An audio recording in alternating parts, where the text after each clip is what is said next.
Davida Revival Team Rawngbawlpuite te chaklang chimle mara alparam tana furthal siglesa voi doilo kalopal tlang puite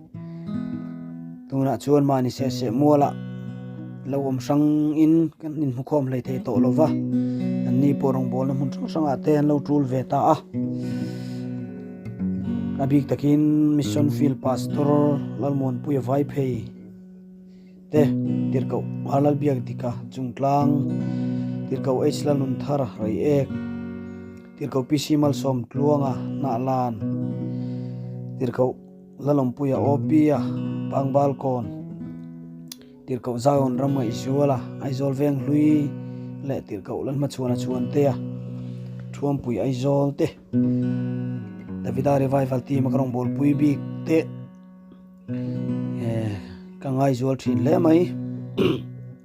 anni te na kan hlim lai ni lalber oi lalpa mi te zinga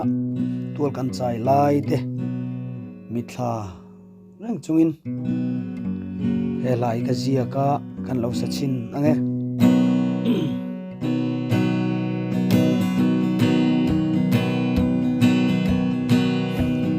chan chin trasil turin lalpan min kova vang lai hun le ni ramtan mang turin chutin rual du te nen ching kwal cham zain